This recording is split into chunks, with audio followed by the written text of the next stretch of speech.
সরকার আর্জেন্টিনার মালভিনাস দ্বীপপুঞ্জের ওপর কর্তৃত্ব বজায় রেখে এখন সেখান থেকে কমপক্ষে 50 কোটি ব্যারেল তেল লুট করার পরিকল্পনা করেছে।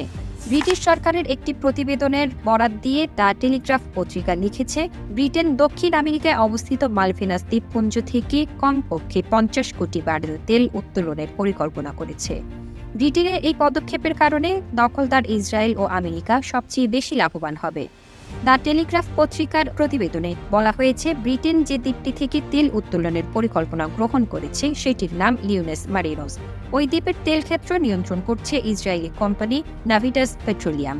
এই তেল ক্ষেত্রটিতে 170 কোটি ব্যারেলের বেশি তেল রয়েছে, যা রোজব্যাক তেল ক্ষেত্রের চেয়ে কয়েক গুণ বেশি।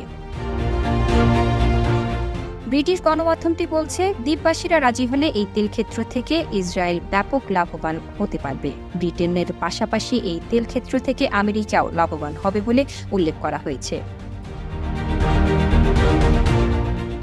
আর্জেন্টিনার সাবেক প্রেসিডেন্ট আলবার্তো ফার্নান্দেজের আমলে দেশটির পক্ষ থেকে ইসরায়েলি তেল কোম্পানি নাভিটাস পেট্রোলিয়ামের বিরুদ্ধে আনুষ্ঠানিকভাবে অভিযোগ দায়ের করা হয়েছিল।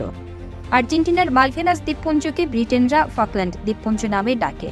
স্পেনের কাছ থেকে স্বাধীনতা অর্জনের পর আর্জেন্টিনার ভূখণ্ডের অবিচ্ছেদ্য অংশ হিসেবে এই দ্বীপগুলোও ঔপনিবেশিকতার কবল থেকে মুক্ত হয়। কিন্তু মাত্র কয়েক বছর পর 1830 সালের দিকে তৎকালীন ব্রিটিশ রাজা আর্জেন্টিনার কয়েকটি দ্বীপে আক্রমণ করে এবং সেখান থেকে আর্জেন্টিনার কর্মকর্তাদের বহিষ্কারের পর স্থানীয় বাসিন্দাদের নির্বাসনে পাঠিয়ে দেয়। এরপর দ্বীপপুঞ্জের নাম পরিবর্তন করে নতুন নাম দেয় ফকল্যান্ড দ্বীপপুঞ্জ। এরপর থেকে আর্জেন্টিনার সরকার ও জনগণ তাদের ভূখণ্ড ফিরিয়ে দেওয়ার জন্য দাবি জানিয়ে আসছে, কিন্তু ব্রিটেন দ্বীপগুলো নিয়ে কোনো ধরনের আলোচনা শুরু করতেও রাজি হয়নি। ব্রিটেন অতীতের ঔপনিবেশিক আমলের মতো এখনও আর্জেন্টিনার দ্বীপপুঞ্জ দখল রেখে উত্তেজনা জিইয়ে রেখেছে।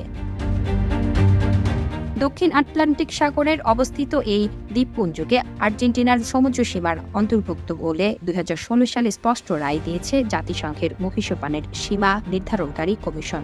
ওই রায়ের ফলে আর্জেন্টিনার সমুদ্র সীমা আগের চেয়ে 35% বেড়েছে। কিন্তু ব্রিটেন জাতিসংঘের এই রায়কে তোয়াক্কা না করে দ্বীপপুঞ্জে সামরিক উপস্থিতি বজায় রেখেছে এবং ওই অঞ্চলে সামরিক মহড়া সহ উস্কানিমূলক নানা তৎপরতা চালিয়ে যাচ্ছে। এই দ্বীপপুঞ্জে রয়েছে বিপুল পরিমাণ তেল ও গ্যাস সহ প্রাকৃতিক সম্পদের বিশাল ভাণ্ডার।